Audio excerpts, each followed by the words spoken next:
నమస్తే RVS news కి స్వాగతం. ఈనాటి వార్తా విశేషాలు చూద్దాం. అణగారిన బడుగు బలహీన వర్గాల ప్రజల జీవితాల్లో వెలుగులు నింపి సమానత్వ బాటలో నడిపిన నాయకుడు బాబాసాహెబ్ డాక్టర్ బిఆర్ అంబేద్కర్ అని డాక్టర్ కాకర్ రామ్ స్వరూప్, జవహర్ మొర్లా వీరయ్య చౌదరి, డాక్టర్ బోండా వెంకన్న రావులు అభివర్ణించారు. కాకినాడ జిల్లా కరప మండలం వేలంగి గ్రామంలోని మెర్లాస్ జిల్లా పరిషత్ హైస్కూల్ నందు గ్రామ సర్పంచ్ సవిలే నీలిమ రాజేష్ దంపతులు ఏర్పాటు చేయించిన డాక్టర్ బిఆర్ అంబేద్కర్ విగ్రహ ఆవిష్కరణ కార్యక్రమం ఘనంగా నిర్వహించారు. గ్రామ సర్పంచ్ సవిలే నీలిమ రాజేష్ ఆధ్వర్యంలో నిర్వహించిన ఈ కార్యక్రమానికి డాక్టర్ కాకర రామ్ స్వరూప్ జవహర్, డాక్టర్ రామసులోచన దంపతులు, మెర్ల వీరయ్య చౌదరి, డాక్టర్ బొండా వెంకన్న రావులు ముఖ్య అతిథిగా పాల్గొని కార్యక్రమాన్ని ప్రారంభించారు. ముందుగా బౌద్ధ వివాహకర్త ఉపాసక గిడ్ల వీరప్రసాద్ బుద్ధ వందనం చేయగా డాక్టర్ కాకర రామ్ స్వరూప్ జవహర్, డాక్టర్ రామసులోచన దంపతులు అంబేద్కర్ విగ్రహాన్ని ఆవిష్కరించారు. ఈ సందర్భంగా వారు మాట్లాడారు. ఈ కార్యక్రమంలో రిటైర్డ్ ప్రిన్సిపల్ పాక చంద్రరావు, కరప మండల ఎంఈఓ బులి కృష్ణవేణి, బౌద్ధ ఉపాసకులు Polugumati Narasimhamurthy master, sales tax అధికారి సాంబతుల వెంకట్రావు, రిటైర్డ్ ఎంపీడీఓ మారెళ్ల రాఘవులు, హైస్కూల్ ప్రధానోపాధ్యాయులు Raparthi Trimurthulu, Velangi junior college in-charge principal Srinivas, Velangi panchayat కార్యదర్శి పినిశెట్టి వీరభద్రారావు, హైస్కూల్ ఉపాధ్యాయుల బృందం, సచివాలయ సిబ్బంది మరియు కరప మండల అంబేద్కర్ యువజన సేవా సంఘం సభ్యులు, గ్రామస్తులు తదితరులు పాల్గొన్నారు. ఎచ్చెర్ల మండలం కొయ్యాం గ్రామంలో మజ్ని శ్రీనివాసరావు కోళ్ల ఫారం వద్ద సోమవారం ఉదయం సుమారు 12 అడుగుల కొండ చిలువ వలలో చిక్కుకుంది. దీనిని చూసి భయభ్రాంతులకు గురైన శ్రీనివాసరావు, గ్రామస్తులు, యువకులు కలిసి కర్రలతో కొట్టి చంపి దూర ప్రాంతానికి తీసుకుని వెళ్లి ఖననం చేశారు.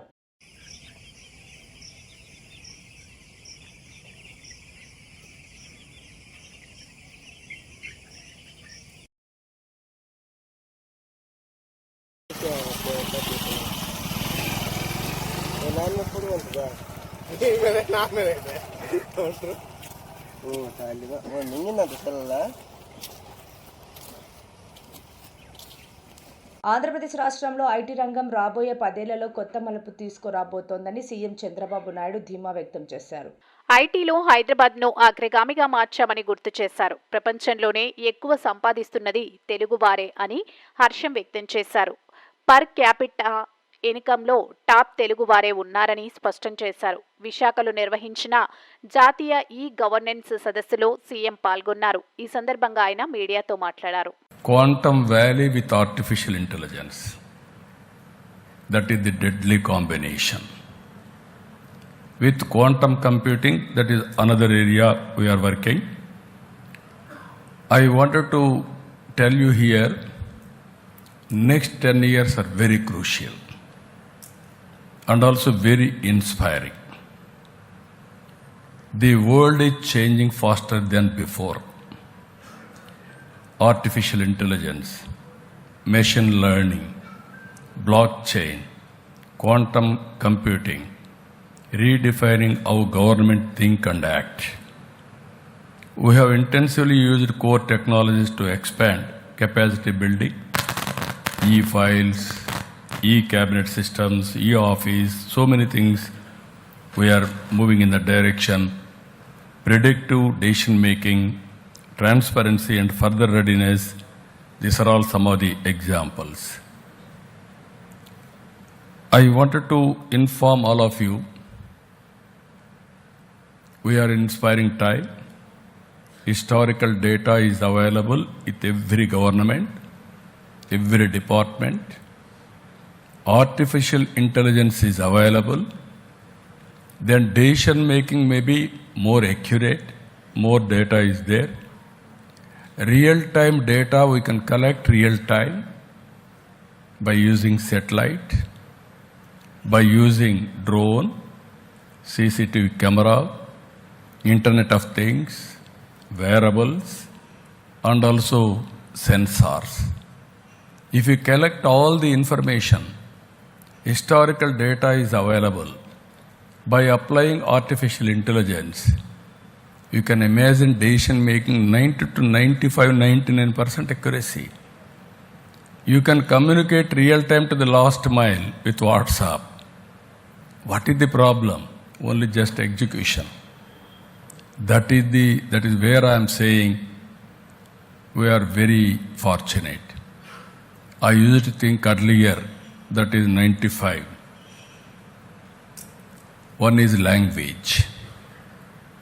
India has so many languages, but some of them are not aware English. Illiterates, how to reach them? Then all languages, computers have, it has come in all languages. Second, illiterates, how to identify? We used to debate. One professor was there, Raj Reddy, who is very popular in information technology. He was in, even today he is in Carnegie Mellon University. I used to debate with him, all of us. At that time we thought icons has to come. Then identification is the common man like that. Today you are seeing all apps, everything, very easy to follow. So we have transformed totally. I am telling you now, knowledge economy, by sitting anywhere you can work. Virtual and physical working is a reality. White collared and also blue collared is a reality.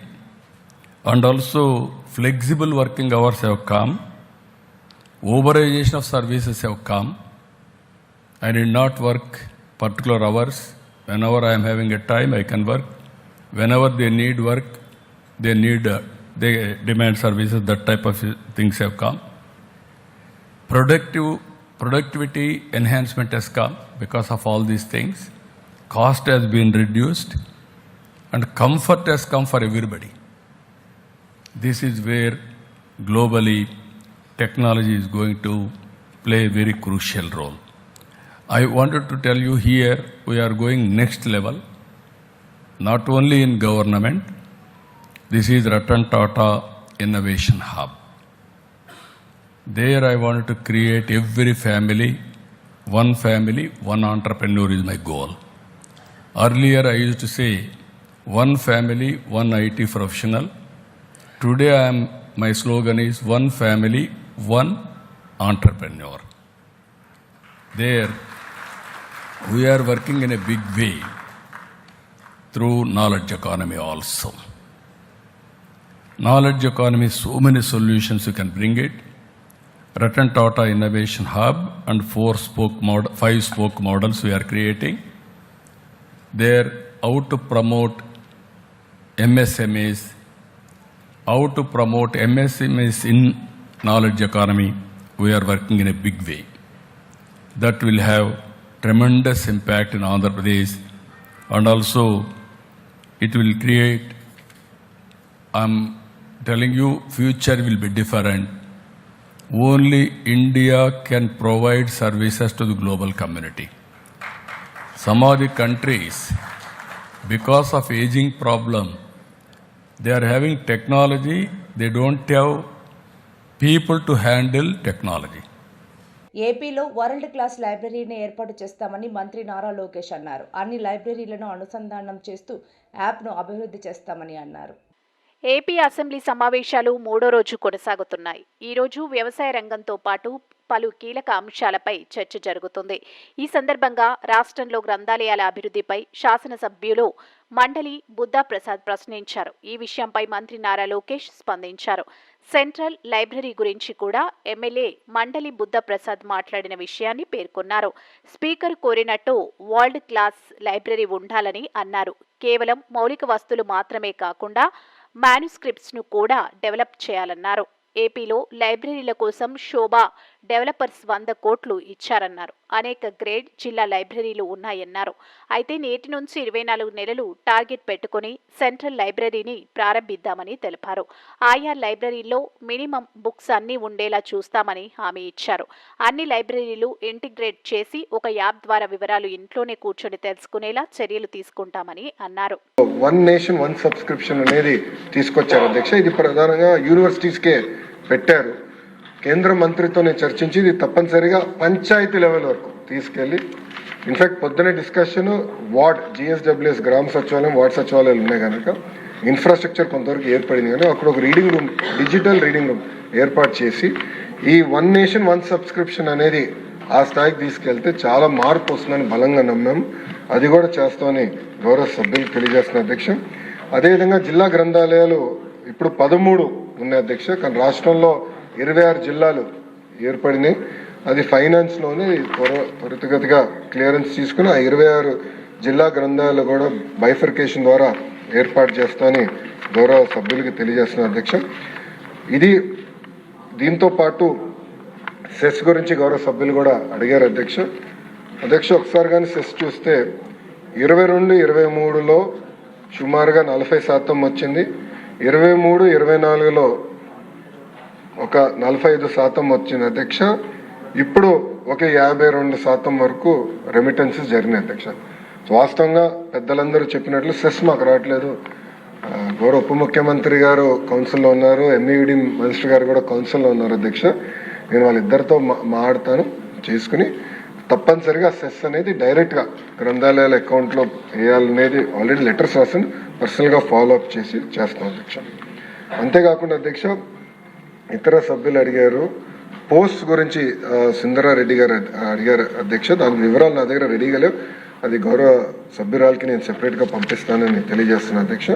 Competitive ఎగ్జామ్స్కి కావాల్సిన పుస్తకాలు మన ప్రభుత్వం ఏర్పడిన వెంటనే, ప్రజాప్రభుత్వం ఏర్పడిన వెంటనే అది ఏర్పాటు చేసాం, ఆల్రెడీ అందుబాటులోకి వచ్చినాయని గౌరవ సభ్యులు తెలియజేస్తున్నారు అధ్యక్ష. గణబాబు గారి సూచన మేరకు తప్పనిసరిగా లైబ్రరీలు అన్నిటికీ స్టార్ రేటింగ్ ఏర్పాటు చేస్తాం. అద్భుతమైన సూచన మీరు ఇచ్చారు, తప్పనిసరిగా చేస్తాం. విశాఖపట్నం లైబ్రరీకి వచ్చేగల 20 కోట్ల రూపాయల బడ్జెట్తో ఒక మోడల్ లైబ్రరీ ఏర్పాటు చేద్దామని, దానికి ఏంటంటే కొన్ని కాకినాడ రూరల్ కరప మండలం కరప గ్రామ పంచాయతీ నందు డిప్యూటీ ఎంపీడీఓ సలాది వెంకట శ్రీనివాసరావు ఆధ్వర్యంలో స్వర్ణాంధ్ర స్వచ్ఛాంధ్ర కార్యక్రమం నిర్వహించబడింది. మొక్కలు నాటుట, స్వచ్ఛ కార్యక్రమాల ద్వారా హరిత ఆచ్ఛాదనను పెంపొందించుట, తద్వారా హరిత ఆంధ్రప్రదేశ్ సాధించుట దీని ముఖ్య ఉద్దేశం. తడి చెత్త, పొడి చెత్త సెగ్రిగేషన్, సింగిల్ యూజ్ ప్లాస్టిక్ వాడకం నిషేధంపై ప్రజలకు, షాపుల యజమానులకు అవగాహన కల్పించడం జరిగింది.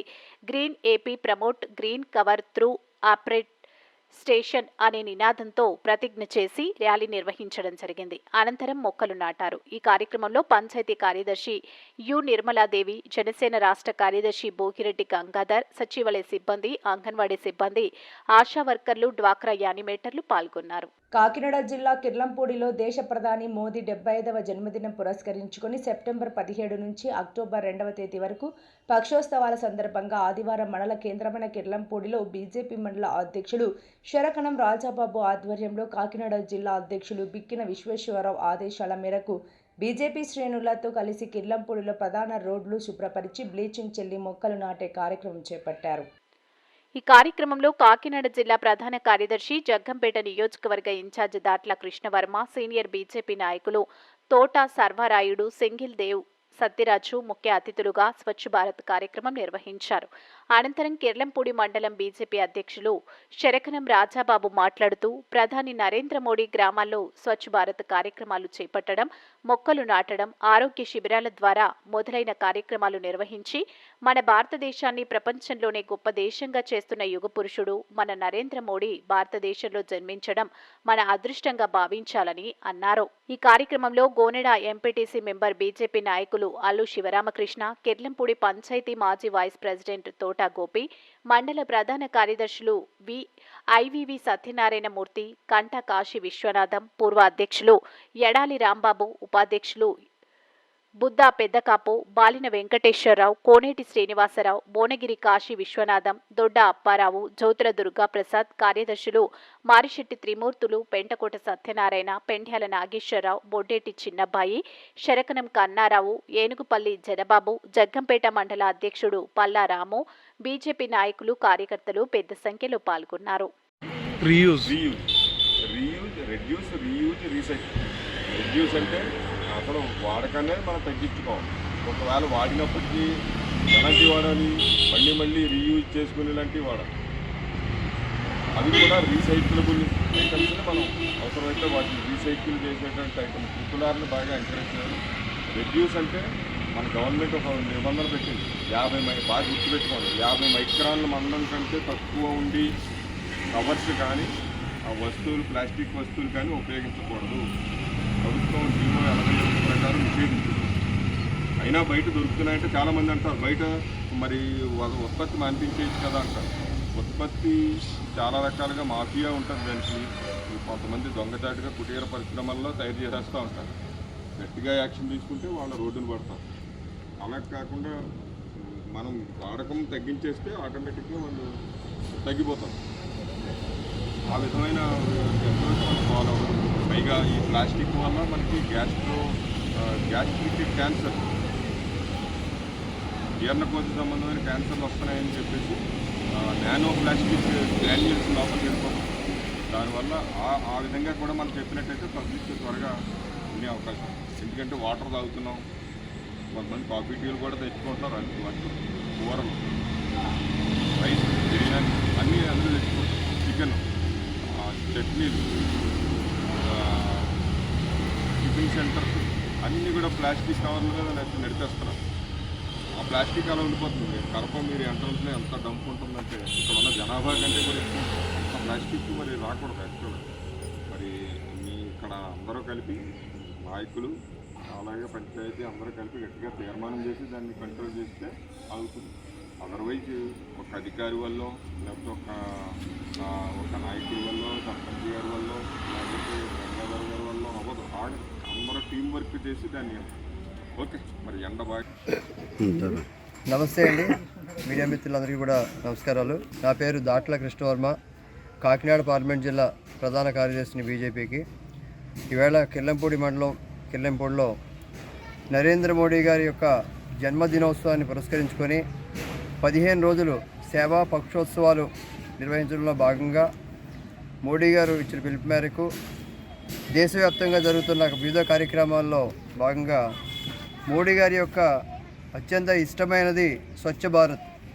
అంటే ఈ భారతదేశం అంతా కూడా చాలా స్వచ్ఛంగా పరిశుభ్రంగా ఉండాలనే ఉద్దేశంతో ఆయన ప్రవేశపెట్టిన పథకాన్ని ఈవేళ ఇక్కడ మండలాధ్యక్షులు రాజ్బాబు గారితో, అదేవిధంగా మా సీనియర్ నాయకులు సర్వారాయుడు గారు, కార్యకర్తలు మన సత్యరాజు గారు, వెంకటేశ్వరరావు గారు, మండలాధ్యక్షులు అందరూ కూడా ఇక్కడ రావడం చాలా సంతోషదాయకం. వివిధ రాజకీయ పార్టీలు వాళ్ళ యొక్క స్వార్థం కోసం ప్రతి ఏదో స్కాములు చేసుకుంటూ గడిపే ఈ పరిస్థితుల్లో కేవలం దేశం కోసం, ధర్మం కోసం ఆలోచించే ఏకైక ప్రపంచం ఇచ్చిన నాయకుడు నరేంద్ర మోడీ గారు. ఆయన యొక్క పుట్టినరోజు సందర్భంగా వివిధ కార్యక్రమాలు, ముందుగా 17వ తేదీని రక్తదాన శిబిరం రోటరీ క్లబ్, రెడ్ క్రాస్ వాళ్ళ ఆధ్వర్యంలో కాకినాడ. జై శ్రీరామ్. జై శ్రీరామ్. నమస్తే అండి, నా పేరు శరకం రాజ్బాబు, కిల్లంపూడి మండల బీజేపీ అధ్యక్షుడిని. ఈరోజు స్వచ్ఛ భారత్ అనే కార్యక్రమాన్ని మన నరేంద్ర మోడీ గారు ప్రతి ఊరికి, ప్రతి రాష్ట్రానికి, మనం మొత్తం దేశం అంతా కూడా ఆయన పక్షోత్సవాల సందర్భంగా ఈ నెల 15న పుట్టినరోజు సందర్భంగా 15 నుంచి అక్టోబర్ 2 వరకు కూడా ఈ కార్యక్రమాలు జరగడం జరుగుతుంది. మన 17 తారీఖుని రక్తదాన శిబిరం కాకినాడలో ఏర్పాటు చేయడం జరిగింది. తర్వాత ఈరోజు స్వచ్ఛ భారత్ కార్యక్రమం మన కిల్లంపూడిలో జరుపుకున్నాం. మళ్ళీ బుధవారం మెడికల్ క్యాంప్ కూడా మన కిల్లంపూడిలోనే హాస్పిటల్ దగ్గర ఏర్పాటు చేయడం జరిగింది. ఇలాగా మన మోడీ గారు ఈ కార్యక్రమాలన్నీ చేసి దేశాన్ని ఆరోగ్యవంతమైన దేశంగా, ఆదర్శవంతంగా దేశంగా తీర్చిద్దాలని ఆయన మొదలుపెట్టారు. ఆయన అటువంటి కార్యక్రమాలు చేసినటువంటి మన ప్రధానమంత్రి అయినటువంటి నరేంద్ర మోడీ గారికి నేను శిరస్సు నమస్కారం చేసుకుంటున్నాను.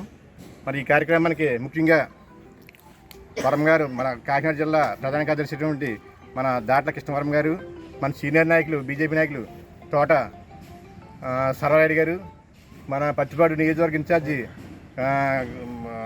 కాకినాడ కిసాన్ అధ్యక్షులు మన చింగిలేరు సత్యరాజు గారు, మన సీనియర్ నాయకులు, మన కార్యకర్తలు అందరూ కూడా వచ్చి ఈ కార్యక్రమాన్ని జయప్రదం చేశారు.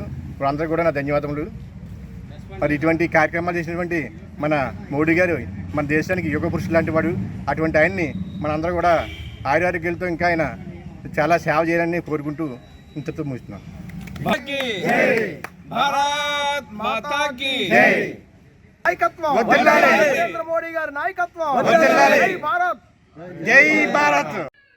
సంకల్పానికి మించిన బలం లేదు. పరిపూర్ణానంద స్వామీజీ ఘనంగా ప్రారంభమైన శ్రీపీఠంలోని 3వ మహాశక్తి యాగం 1000 కోట్ల కుంకుమార్చన పూర్తి చేయాలని ఆశయం. 100 కోట్ల కుంకుమార్చన మొదటి రోజు కార్యక్రమానికి భారీ స్పందన.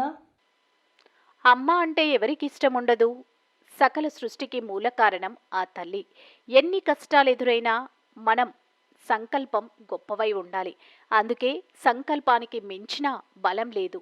మహాశక్తి యాగంలో భాగంగా ప్రతిరోజు అమ్మవారి ధ్యానంతో భక్తులు పూజలు చేయాలని శ్రీ పరిపూర్ణానంద స్వామివారు అన్నారు. కాకినాడ శ్రీపుటంలో జరుగుతున్న మహాశక్తి యాగం కార్యక్రమం సోమవారం ఎంతో ఘనంగా ప్రారంభమైంది. శ్రీ అన్నపూర్ణ దేవిగా అలంకరించారు. అన్న సూక్త హోమాలను వేద పండితులు మంత్రోచ్చరణల నడుమ నిర్వహించారు. తొలి రోజు 15,000 మందికి పైన మహిళా భక్తులు హాజరై అమ్మవారికి కుంకుమార్చన చేశారు. ఈ సందర్భంగా పరిపూర్ణానంద స్వామి మాట్లాడుతూ దేవీ శరన్నవరాత్రులను పురస్కరించుకొని శ్రీపీఠంలో ప్రతి సంవత్సరం మాదిరిగానే ఈ ఏడాది కూడా భారీ ఏర్పాట్ల నడుమ మహాశక్తి యాగ కార్యక్రమం నిర్వహిస్తున్నట్లు తెలిపారు. 11 రోజుల పాటు జరగనున్న మహాశక్తి యాగంలో భాగంగా 7 రోజుల్లోనే 100 కోట్ల కుంకుమార్చన పూర్తి కానుందని తెలిపారు. మీరు కూర్చున్నప్పుడు శుద్ధ మానస, ఎవరైతే శుద్ధమైన మనసు అంటే ఏంటి? ఎక్కడైతే అమ్మవారు వచ్చి కూర్చునేదానికి ఒక యోగ్యమైన మానసిక స్థితిని మనం ఇచ్చామో అది శుద్ధ మనసు. అదే సువాసిని అంటారు. ఎక్కడ శుద్ధ మనస్సు ఉంటుందో అక్కడ సువాసిని, సుష్టువాసిని అంటే అక్కడే సుఖంగా అమ్మవారు కూర్చుంటుంది. సువాసిన్యచ్చన ప్రీత శోభన శుద్ధ మానస. ఇప్పుడు అర్థమైపోయిందా శ్లోకం? కాబట్టి ఈ వార్తలు ఇంతటితో సమాప్తం. నమస్కారం.